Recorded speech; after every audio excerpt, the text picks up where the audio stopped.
Americans do solemnly swear.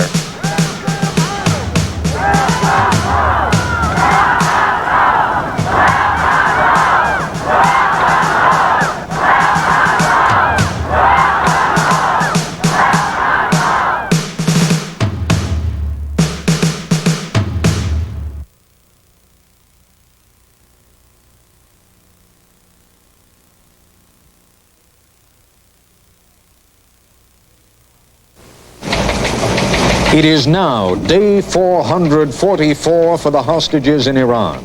Last-minute financial problems still delay the release of the hostages. On this special edition of Nightline, we'll have the details of what's causing the holdup. We'll have reports from Washington and West Germany. And we'll talk live with a former U.S. ambassador to Iran and with other experts about this final act in the hostage drama. It is still very early on this 444th day of the hostage crisis, and there's hope that it will be the last one. But whatever happens today, it is unlikely that those who were involved in the events of day 443 will ever forget it. Lynn Scher reports. 3:30 a.m. Eastern Time. Day 443 has not yet dawned here, but there's promise of great joy as Deputy Secretary of State Warren Christopher signs the negotiated agreement in Algiers. 40 minutes later in Washington, Secretary of State Muskie issues the most optimistic statement since the hostages were taken. They will soon be free. They will soon be home. 4:55 a.m. President Jimmy Carter calls in reporters waiting at the White House and makes it official. We have now reached an agreement with Iran, which will result, I believe, in the freedom of our American hostages. 9 a.m. The president is so hopeful that within hours his plane, Air Force One, is rolled out on the tarmac to carry him to greet the 52 Americans whenever they reach West Germany.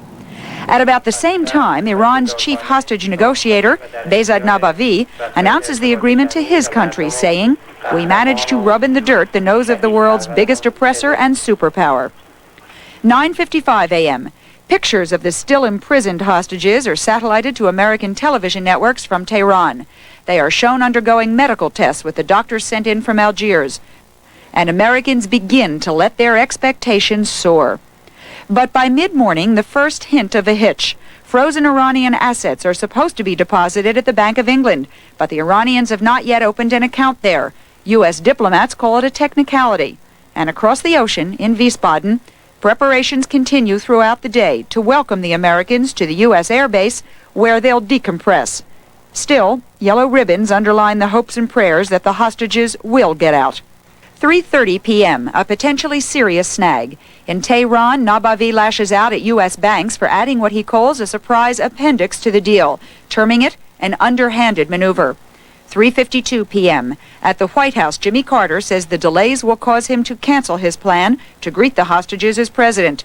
But he accepts President-elect Reagan's offer to travel there after the inauguration. 3:59 p.m. The Reuters news agency issues a snap, their form of a most urgent bulletin, reporting the takeoff of an airliner from Tehran, possibly carrying at least some of the American hostages. 2 other American television networks carry the news, which is more hopeful than it is accurate. Why the ups and downs all day? What goes on in a negotiation with the Iranians? That's the question I asked yesterday to former Canadian ambassador to Iran, Kenneth Taylor. Well, I think it's very, very typical of an approach to negotiation by the Iranians. I'm not questioning the ethics of the tactics at all. Nor would I like to compare a commercial contract with the human tragedy of Americans being held hostage. But at the same time, I very well recall frequently, during the 3 years I was there, an occasion where the substance of the agreement had been achieved. But at the same time, there were some subsections, which oftentimes, as the State Department has suggested, proved to be obstacles to a quick resolution.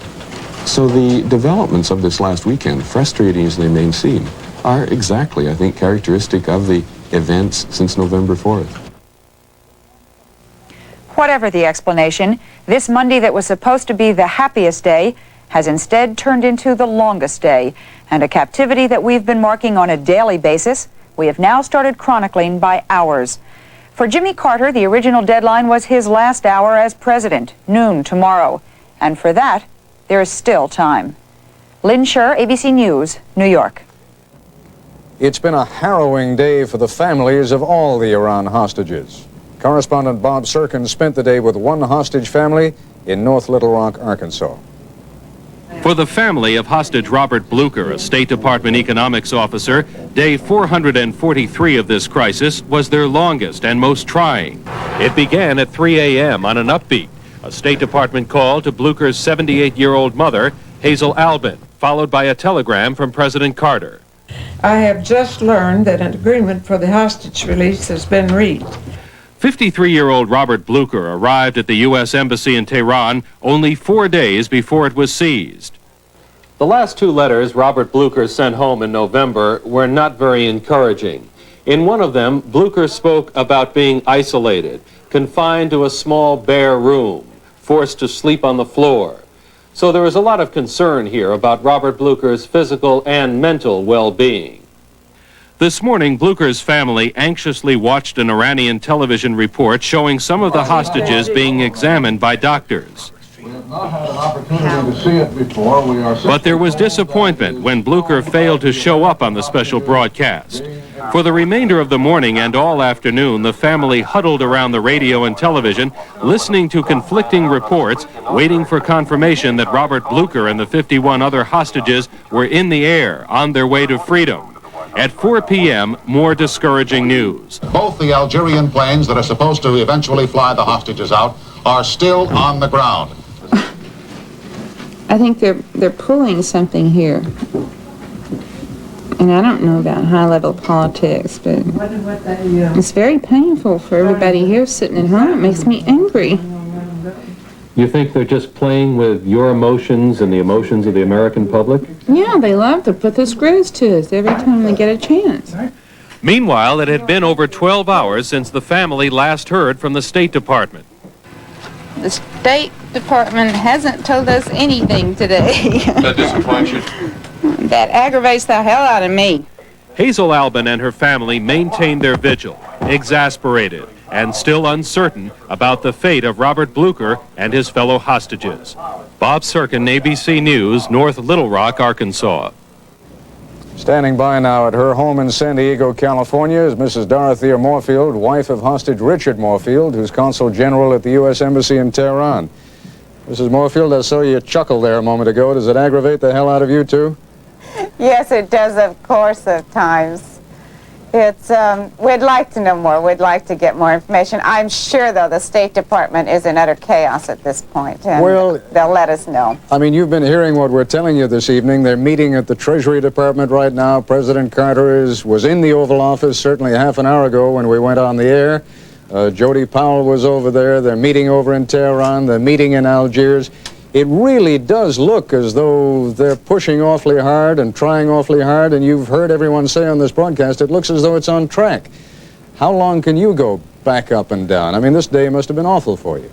It was a long day. It went on forever and still is, but they're almost there. It is going on track, and I can wait. I would like to have them all safely in Germany by now. But if it can't be, then we'll just have to wait through tonight, and if necessary, tomorrow night, too. They will be on that plane soon. Well, it could happen any minute. Freedom for the American hostages in Iran. The money transactions were completed this morning, and it appears the hostages are about to fly out of Tehran. The announcement expected soon at the White House, and Bill Greenwood is standing by there. He's learned some late details. Bill? Steve, President Carter has been informed the 52 American hostages are moving, presumably to the airport in Tehran for that final flight to freedom. A flight first, we understand, to Algeria, where they would be transferred into American planes and taken to West Germany.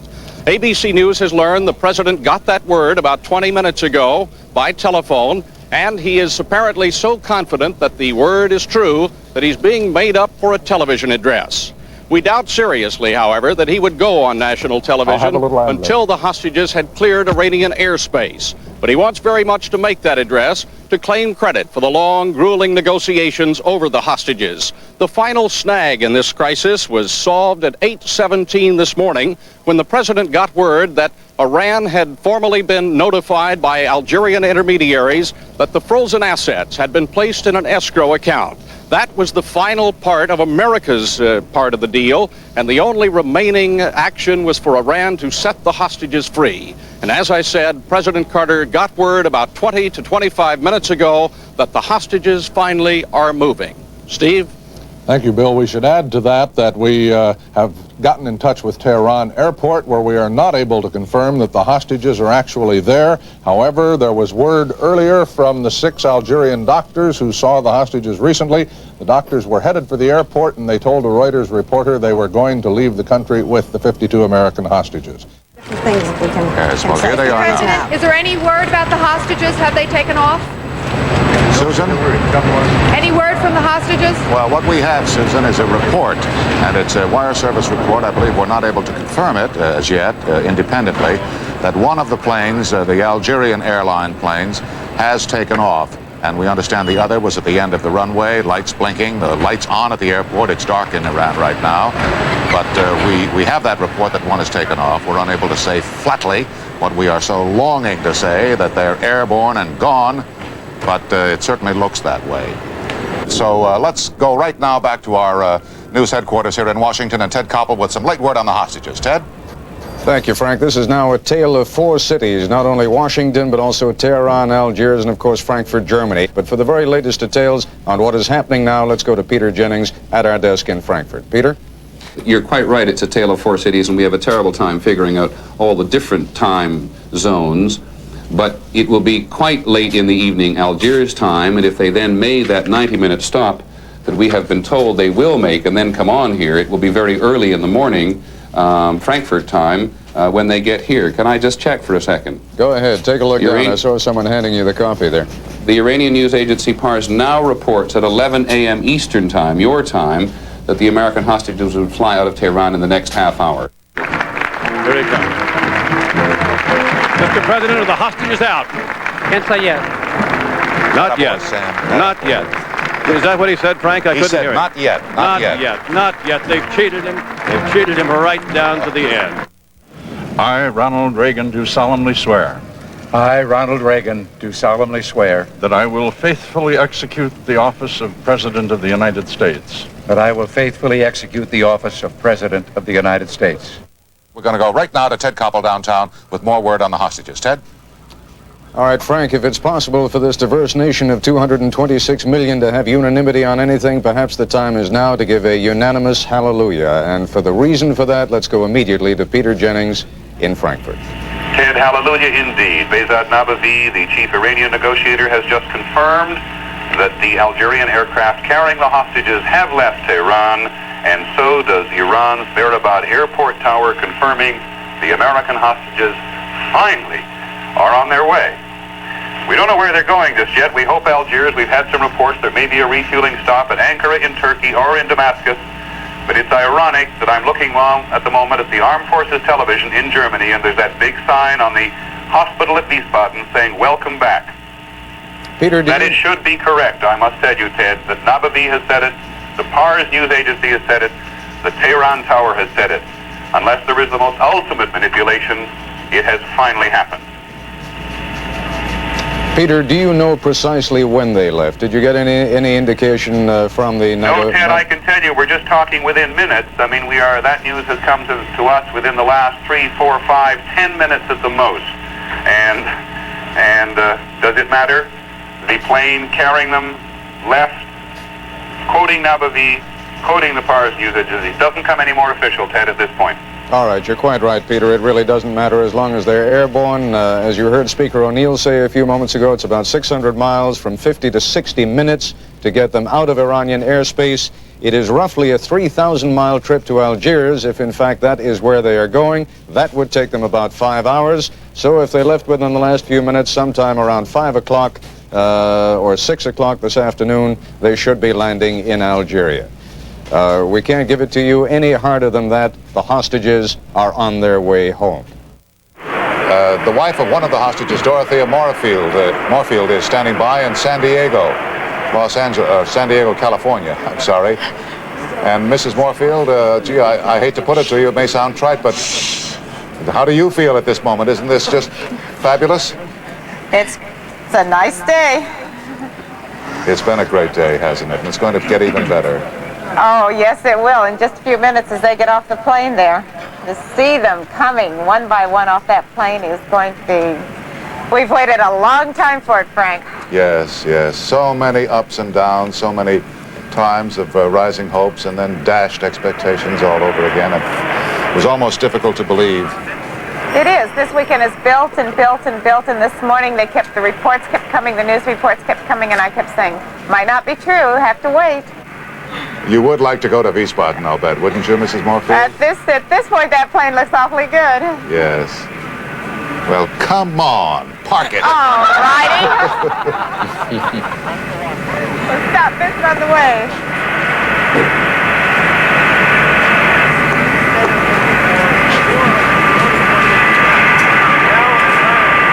I guess that's the ramp being moved out. This is the one because the second plane is parking off to the left. Oh, that door. Okay, if we're... Tell them to hurry, Frank. I wish I could, Mrs. Moorfield. I wish I could. Yes. Now, we are going to do our very best here to identify the hostages as they come off. Mrs. Moorfield, if you see your husband, you feel free to scream. But we are going to try to identify the hostages. Bob Anders here with me will try to do that, and he knows them all.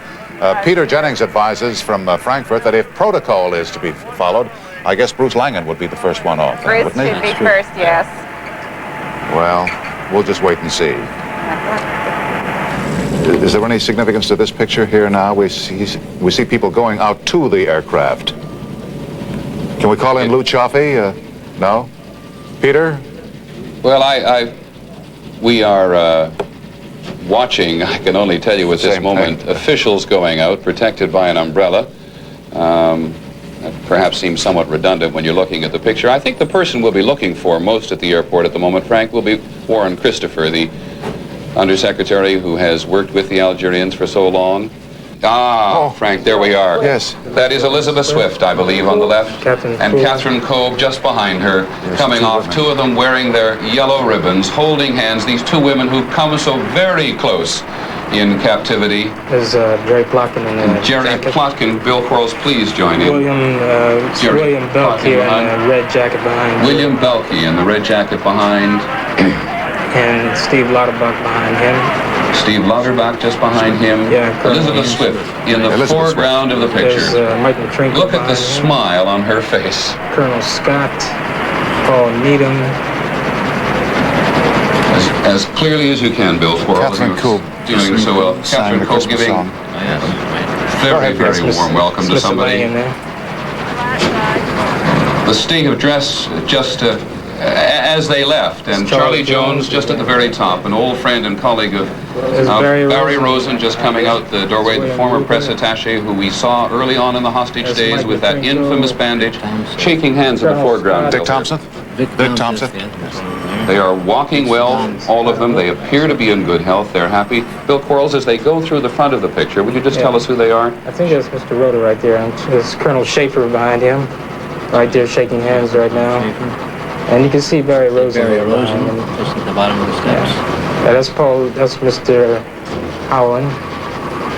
Is that Bill Ward? No, Bill Ward isn't. I don't recognize him. These are the same. Yeah, that's Paul Needham shaking hands on his way there. In many cases wearing the same clothes we saw them in during their Christmas broadcast. Charlie Jones going. That's Mr. Robert Opie right there. This is Bob Odie here. Right. Yes. Barry Rosen. Barry Rosen, the press attaché, whose wife was a member of the flag group. I don't recognize him. Well, they look pretty good to me. They look fine. Don't they look pretty good, Peter? Yes, they do, Frank, and it just simply reconfirms what the Algerian doctors had told us when they examined them the last couple of days in Tehran, that most were in good condition. There's certainly no mistaking the happiness, I can tell you that. No, not at all. Subdued, I might add, Frank, but happy. I'm sorry, Peter? Cook, Donald Cook. Donald Cook just going out of picture now. Mr. Lindbergh here. John Lindbergh. John Lindbergh. Some of the Marines at the top there. The Marines are coming down. Mr. Lopez. In front of him is Staff Sergeant Moeller. And see a glimpse of Paul Lewis. This is Gary Lee just went by. Mr. Corning right there. Corning, the tallest man, the former 6'9", the principal of the American school in Pakistan, who went back to the embassy for files and became hostage. Bill Quarles, you were saying when we saw them yesterday that the Marines looked like they hadn't worked out as you'd remember them, but how do they look to you now? You see, they look like they're trying to. They look like they're in pretty good shape physically, but you can tell the mental distress they've been through. Yeah. That's Mr. Subic there. Just went by, Joe Subic. Joe Subic Jr. This is Colonel Leland Holland right here. Colonel Holland. Now it's Mr. Lauterbach behind him, and this is Mr. Dwayne Gillette, United States Army. And that's Staff Sergeant Moeller. He was NCOIC in the detachment. And behind him is Sergeant Lopez behind him, Marine Guard. And Paul Lewis behind him, Sergeant Marine Guard. That's Gregory Persinger. This is Mr. Gallegos, Sergeant Gallegos, Sergeant Hermany. Keep looking for Bruce German. We have his family standing by here in nearby Kensington, Maryland. Who's a Marine Guard also, detachment there. Have you seen him yet? Paul Lewis behind him. Paul Lewis. Sergeant Marine Corps, and the big one is Sergeant Kirtley. Sergeant Kirtley. Now, I must say, we saw him yesterday at the hospital. Bruce Langan. Probably come off last now. No, Bruce Langan. Bruce Langan, perhaps now not having come off first, as protocol would have called for. Not that it's Mr. Howland and Mr. Gogolinski, the RSO at the embassy. And I believe Mr. Langan came off first. I've seen him already. You think you've seen Bruce Langan already in War? Did you see Bruce Langan? Yes, he came off first, I believe. Bill Quarles does believe that he did see him coming off. Yes. Excuse me, Peter. I simply want to remind everybody that you're being helped there by former Marine Sergeant William Quarles, who was himself a hostage and who knows a great many of these. Here's Warren Christopher inside the terminal now. They're not going to be here very long. Just an opportunity to stretch a bit after. This is just a great moment today for your country and my country. Thank the Algerians for getting us released. It was just absolutely fantastic. Much better than the last 15 months. I'd like to thank God we're home. I'd like to say that the Algerians are very brave to go into Iran, period. Yeah, it's just good to get out of Khomeini land. It's great to get away from the masses. It's good to get out of Khomeini land. The one thing I'd like to say right now to everybody back home is you can never imagine how much the letters and your prayers and your support through all of this have meant to us. We weren't able to write to you or communicate with you, but only the Lord knows how much it helped. And thank you from the bottom of my heart.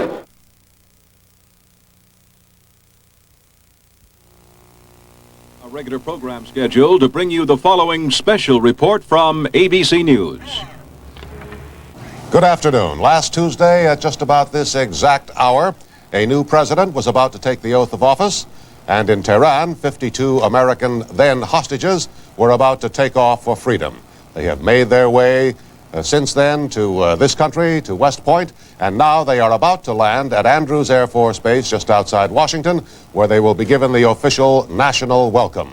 Ted, this promises to be a most pleasant day. It's going to be a lovely day, both in terms of temperature and in terms of the mood. And out at Andrews Air Force Base, the first of those 4 planes, and you can see it over my shoulder, has already arrived.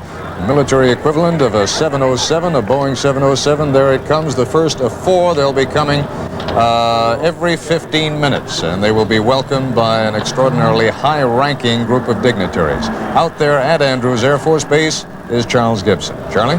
Indeed have landed, Ted, and the first plane to set down was Freedom 1, which is the plane that, of course, brought the former hostages from Germany to the United States, brought them into the airbase in New York, and has now brought them down here to Andrews Air Force Base, and is just now taxiing up out here on the runway.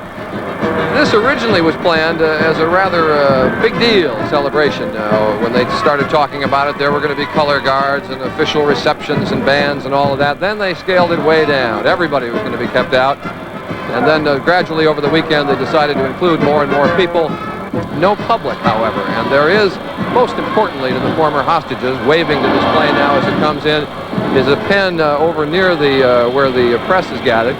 And there are about 250 or 300 family members and very close friends of the hostages. As you recall, that the group that was taken up to New York was just immediate family, just fathers and mothers and spouses and children of the former hostages. But this is the more extended families, if we could say, and very close friends that they were all bussed in by the State Department about, I guess 20 minutes ago, and they have been waiting rather eagerly, and you'll notice that they are, you can see them pressing as close to the ropes as the press is to get a look at them. And then also they've brought in about 1,200, 2,000 maybe State Department, Defense Department personnel, and a lot of people from the base here at Andrews Air Force Base. They are all here waving yellow ribbons, and then there is a band that they decided to include at the last minute. The Navy band is off to the side playing, and there you see Freedom 1 on the nose of the plane.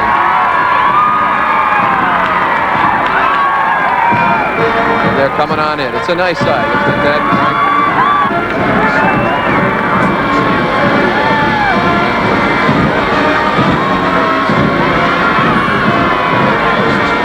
Most welcome was decided that landing in Algiers last Tuesday night, just a week ago tonight.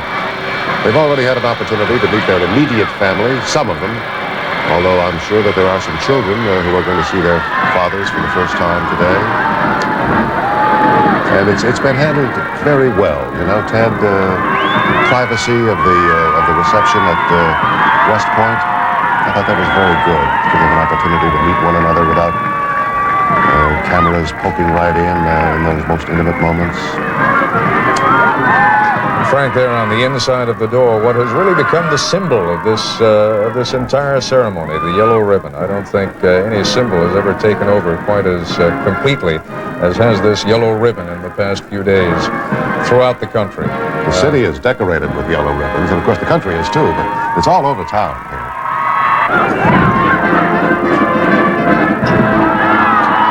And the Navy band playing Yellow Ribbon. My goodness, this song is all over the place. As are the yellow ribbons. There's a giant ribbon tied to the main tower here at the base. We can see Bruce Langham now. And Penny Langham. And their son. He's the young man in the uniform of the Naval Academy. Ted, wasn't it Penny Langham who got the idea for ringing of the bells every day at 12 noon? Indeed it was. And there's Barbara Bush and George Bush. They've all become familiar figures, haven't they? And are likely to become even more familiar in the days ahead. But I do hope that ultimately they get their privacy. But not today. No. One more day to go through. I think endure is the wrong word, because they're certainly going to enjoy the press conference this morning at West Point. Many of you may have seen that. Remarkable too, demonstrating once again their still sense of awe at the kind of reception that they are receiving. And some of them spoke about not being aware of the fact that the country was so wrapped up in concern for their well-being. There's Morad Kennedy, and behind him the lady who helped to make the country aware of what was at stake. His wife, Louisa, who was the spokesperson for FLAG, the special group set up by the families to help the families. The families were described this morning by one of the former hostages, Ted, as the real heroes. Did you notice that at the press conference? I did, and I must say, in a sense, I really agree, because as the former hostages themselves were pointing out, they knew where they were. They didn't have the emotional ups and downs, that emotional roller coaster that everyone has talked about. You can see the families are just trying to pick out their relatives. It's there we go. There's Tio there.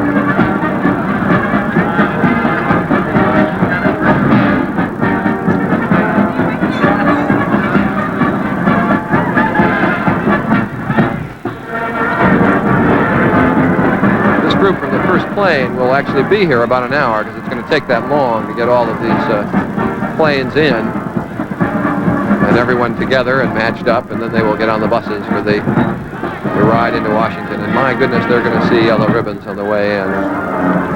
They are everywhere on this base and driving along the roadway out here to Andrews. There's Stephen Lauterbach again, driving on this road out to Andrews. They are all over the trees, coming back and forth. And there's the second plane, the C-9, coming in. That is the equivalent of a commercial DC-9. And as you notice, plane number 1, Freedom 1, pulled aside so that plane number 2, C9, can come right up into position. This is, as we may have mentioned, precisely the spot where they bring Air Force One in and out when the president comes and goes from this area, which is used as the storage place for the fleet of United States of America airplanes. Of course, Air Force One being one of those.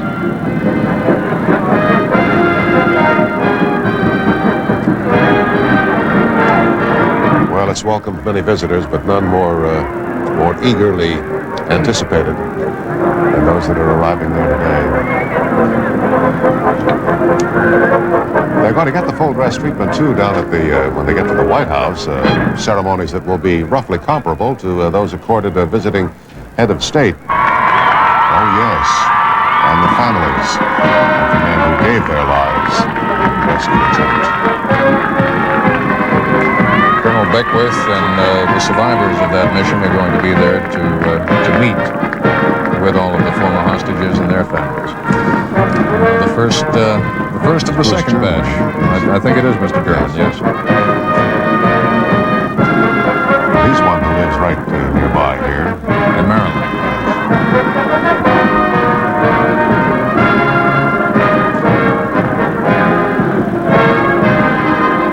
The Navy band in the background playing God Bless America.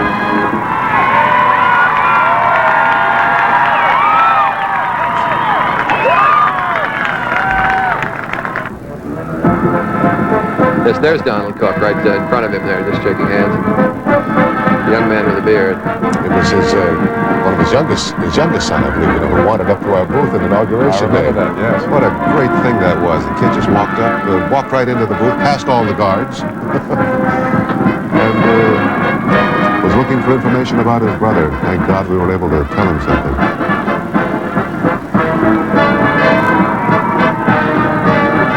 There's William Gallegos. Very controversial in the early days for doing that interview, as you recall. But I must say, his mother yesterday had one of the great answers when asked whether there was any feeling of guilt about some of the statements that he'd made earlier on. She said, "Guilty? Are you kidding? All they're looking for is chasing young women or finding girls." Well, he said himself this morning, did he not, that he felt confident that he was sending a message when he made those statements about good treatment and so forth, that he was sending a message that his military superiors and his peers would understand meant exactly the opposite from what he was saying. And they are now pulling away plane number 2, waiting for plane number 3 to come in. Wasn't it Bruce German who said the other day when somebody asked him if he'd like to go back, he said, well, only in a B-52.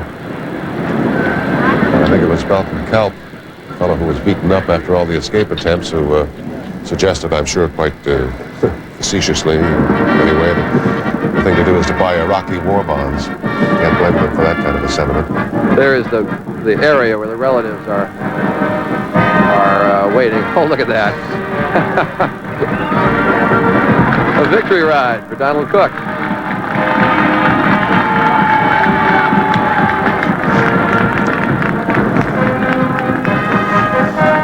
Those may be, Charlie, his brothers and sisters. I don't know. He's got enough of them to carry him.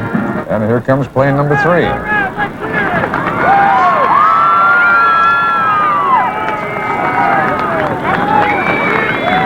Just like clockwork, this operation going.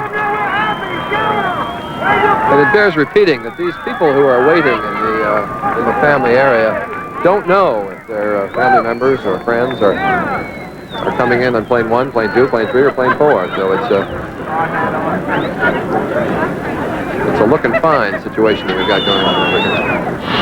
What has also not happened that's kind of surprising is that the federal government has not given its employees a day off, although some departments have allowed us out if anyone goes out and takes a somewhat extended lunch hour in order to welcome the hostages back on the parade route. I don't think anyone's going to be keeping score. Yes, if somebody worked for you, would you mind if they went out and... Where do you think they are, Charlie? Can you imagine saying, get away from that window and back to your desk? Don't wave to those people? Good heavens. I don't think that sort of thing is going to happen today. I have no idea what kind of a crowd, but I should imagine it's going to be quite large along Pennsylvania Avenue. They actually won't get a very good look at the hostages because, again, with this low-key business, they put them in buses, and it will be sort of a peek through a shaded window if you can see them. But I suspect they'll be waving, and I suspect that actually the quality of the look that you get is not quite so important as the fact that people are there. Marines have all been promoted, haven't they, during their captivity? I believe so. Up one rank. And going down the receiving line again, George Bush, Barbara Bush, Tip O'Neill, and I think right next to Speaker O'Neill is the new Secretary of State, Alexander Haig.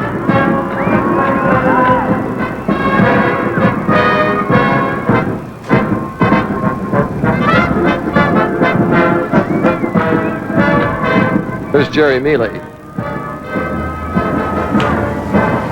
He is the man, I believe, who was always behind that mask for so many nights, Ted, right? Yes. Getting a little bit of a bear hug there from Tip O'Neill. For a time, you know, we were mistaken. We'd always assumed that it was Barry Rosen. And then Bob Anders, one of those who was spirited out by the Canadians, I met him in a restaurant, and he told me, he said, you got the wrong... You don't have the wrong man, but it's not who you think it is. I don't think we'd ever made any reference to him anywhere, but... Well, and as I recall, Frank, we were asked by the State Department then not to identify him, and we didn't.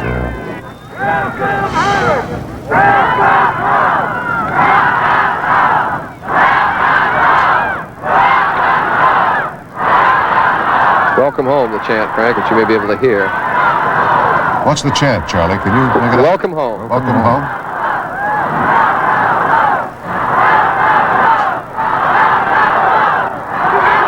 Those are the primarily base personnel from here at Andrews who have started gathering about 9 o'clock this morning to get a good look at these planes.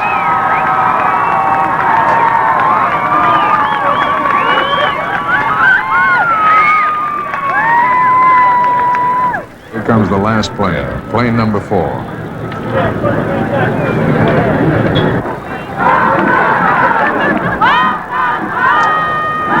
And the welcome home chant picks up again from the base personnel and the State Department and Defense Department people that are here.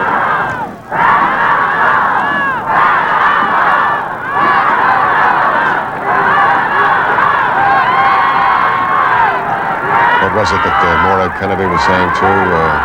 Perhaps it was this morning. All right. Air Force personnel. They're not too glad to be back, are they? Thomas Schaefer and Donald Scherer. Paul Needham, the three. There's the lady that his wife, whom President Carter embraced just a week ago today. Remember, on the ramp there at Andrews, at almost that spot. Yes. And he told her that he would be seeing her husband the next day in Wiesbaden. Gee, what a sight that was. I was mentioning the Air Force personnel. The Air Force personnel, Thomas Schaefer and David Roeder, I should have mentioned, Paul Needham.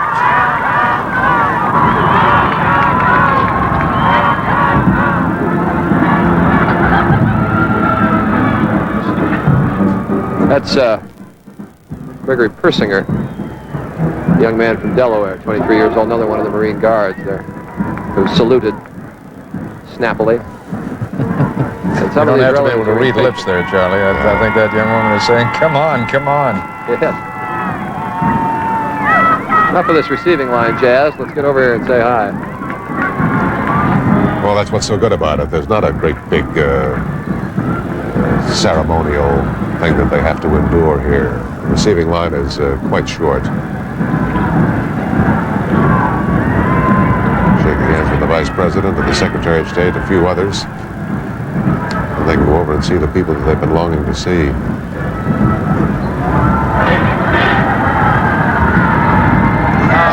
They spotted him.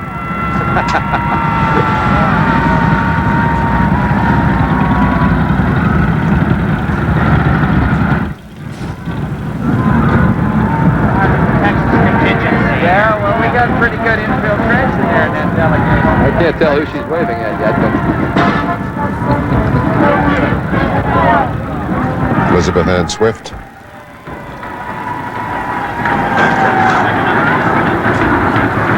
What a haunting memory that was, this last Christmas message. Miss Swift and Catherine Kolb.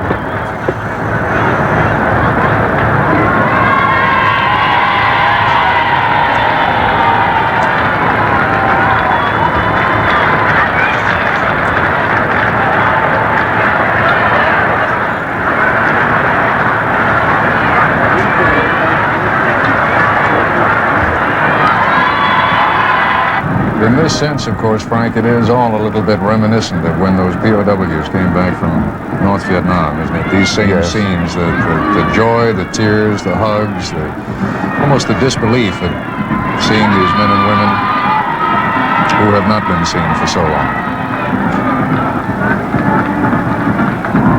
Some of those, some of the Vietnam prisoners, too, seem to have sort of a different approach to the way to handle this sort of thing. There was Admiral Stockdale's piece in the paper the other day. Yes, he was saying that it was his observation that conditions got better for them when the United States got tough with North Vietnam during the raid on the prisoner of war camp at Song Thi, and then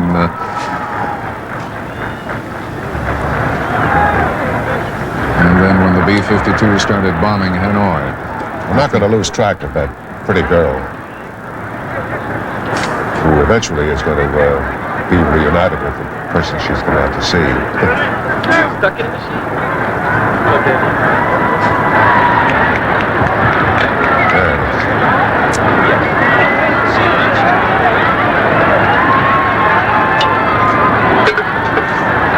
Rocky Sickman? It's Rocky Sickman. Yes. Coming down Pennsylvania Avenue, that glorious motorcade of some 12, 14, 16 buses with the former hostages and their families, receiving the tribute, the affection, and just a plain old hometown welcome from the folks of Washington. Down at 9th and Pennsylvania, Mike Von Friend. Mike? Ted, you called it a glorious motorcade, and that it certainly is. The convoy of buses is just coming into view here on 9th and Pennsylvania Avenue, and minutes ago, the crowd literally stampeded into the streets. They've lined the streets here, and they seem ready to give about the warmest welcome that Washington could possibly give. As you know, the federal workers were not given the day off, but they've begun flooding out of the buildings, and the crowd has more than tripled in the past 15 minutes. You can hear them applauding now. The windows are full of people waving. Some of the workers here in front of the Justice Department told me that we've shut down. We just left. We had to. Oh, look at this. This is a hero's welcome. You know, I think this motorcade has just about ground to a halt, Frank. I don't think they can make progress anymore, and once we see one of those really high shots again, you'll see that the motorcade has literally been enveloped by people who were standing on the sidewalks and finally are just, there you can see it now, they've moved in so close to the buses that the motorcade is barely able to make any progress. Washington is attempting its own kind of New York-style ticker tape parade. There is some confetti or torn-up paper being showered down from the office buildings along the way. Well, Lord knows they've got enough shredded confidential documents in this town that they could throw down there. Yeah. They may well be throwing down papers that detail how to cut down on paperwork. Finally found a good way. All right, let's try once again to go down to 13th and Pennsylvania and Joe Benton. Ted, they're making a little progress. It's been a long time since Washington has seen a parade like this, and I would imagine it's going to be a long time indeed before there is ever this much of a spontaneous welcome. You can see the people have poured out into the streets. The barricades aren't any good anymore. Not long ago, the police tried to push them back onto the sidewalk, but there are just too many people. They wouldn't fit. some of the hostages, former hostages, not much more than a year ago today, were wondering whether they had been forgotten. Did Moorhead Kennedy talk about, he thought perhaps some of the families might stage a march on the White House, or perhaps there'd be some calls to not forget the hostages, as if they ever could have been forgotten. But certainly were not. They're being reminded of that today in a very powerful way.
The president led the applause for the freed Americans as they were introduced and came out.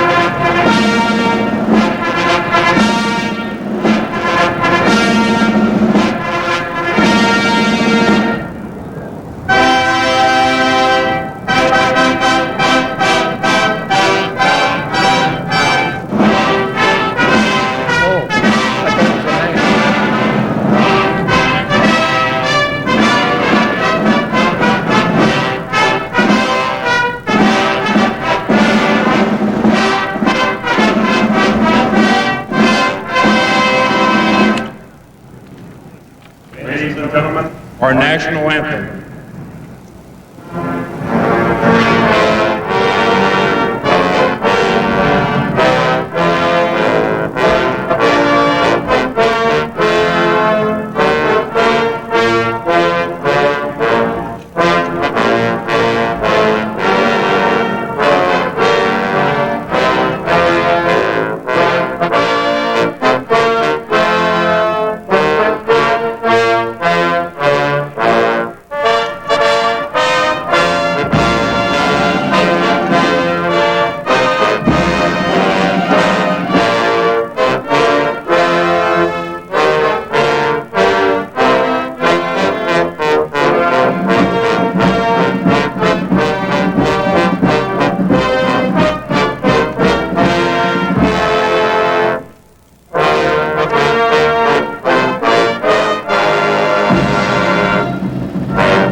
I can think of no better way to let you know how Nancy and I feel about your presence here today than to say on behalf of us, of the Vice President and Barbara, the senators, the members of Congress, the members of the Cabinet, and all of our fellow citizens, these simple words. Welcome home. Do be seated, please.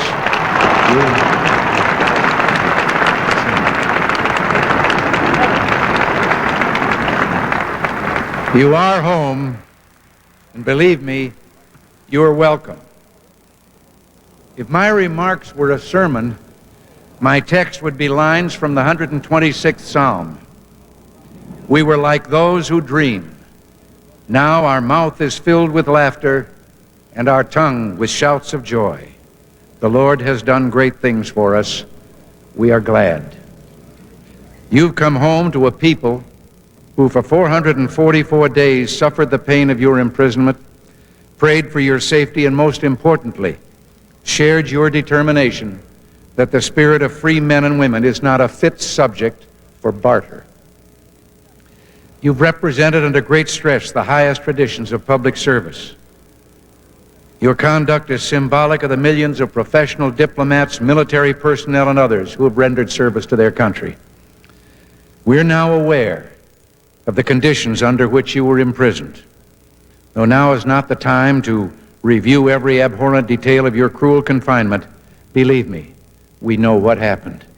Truth may be a rare commodity today in Iran. It's alive and well in America.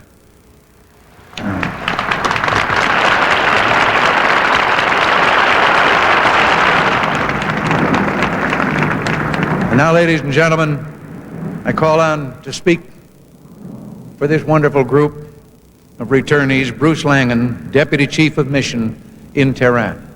Mr. Langan.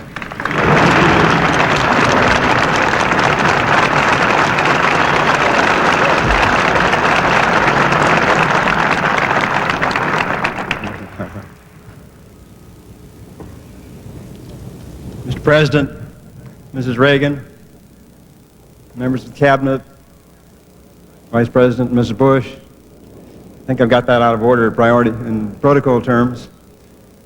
Members of the Diplomatic Corps are here, and all you beautiful people out there. I'm not sure I'm capable of this after that emotionally draining but beautiful experience that all of us have just had on the streets of this magnificent city, Mr. President. I hope you were watching TV, because I don't think any of us Americans have ever seen anything quite like it, quite so spontaneous, quite so beautiful in terms of the best qualities of our people. And we are deeply grateful for it. Mr. President, our flight to freedom is now complete. Thanks to the prayers and goodwill of countless millions of people, not just in this country, but all around the world. The assistance of those many countries and governments who understood the values and principles that were at stake in this crisis. The love and affection of our countrymen from all those tens of thousands out there on the streets today, to that lady that we saw standing on a hillside as we came in from Andrews, all alone, with no sign, no one around her, holding her hand to her heart. The enveloping love and affection of small-town America, of the kind we witnessed in that wonderful two-day stop in New York State, West Point and its environs. And last but not least, on this flight to freedom, the United States Air Force on Freedom 1. Mr. President, I give you now 52 Americans, supplemented by a 53rd today, Richard Queen, sitting over here, overjoyed in reunion with our families, the real heroes in this crisis.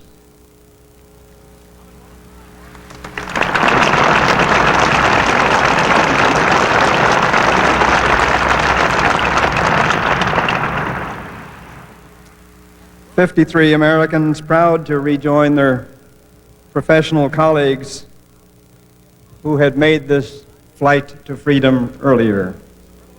Our 6 colleagues who came here with the great cooperation and friendship of our Canadian friends, and our 13 who came earlier. I give you now 53 Americans proud, as I said earlier today, to record their undying respect and affection for the families of those brave 8 men who gave their lives so that we might be free. The 53 of us proud today, this afternoon, also to see and to meet with some of those families and Colonel Beckwith and some of those who came back. 53 Americans who will always have a love affair with this country, and who join with you in a prayer of thanksgiving for the way in which this crisis has strengthened the spirit and resilience and strength that is the mark of a truly free society. Mr. President, in very simple words that come from the hearts of all of us, it is good to be back. Thank you, America, and God bless all of you.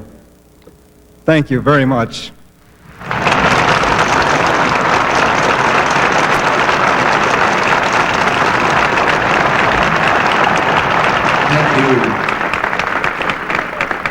This is a flag, in this case, bearing your name, and it is a symbol I will give to you now, because all the others, you will each receive one when we get inside the building. And each one of you will have a flag symbolic of the 53 that are here for you in your honor. Well, it has been a day of symbolism, a day heavy with patriotism. And when I say heavy, perhaps the right way to put it is it has been a day light with patriotism, a day when it's been all right to be patriotic, and we've gone through all too many years in this country when that has not been the case. People came out on their own, and they came out with their own sentiments, sometimes lettered on placards, sometimes just yelled out to the passing buses. But it was a glorious day of ceremony, and if ever any of those 52 freed Americans, those former hostages, had any doubts about the place that they hold in the hearts of their fellow citizens, those doubts must have been resolved today. Frank?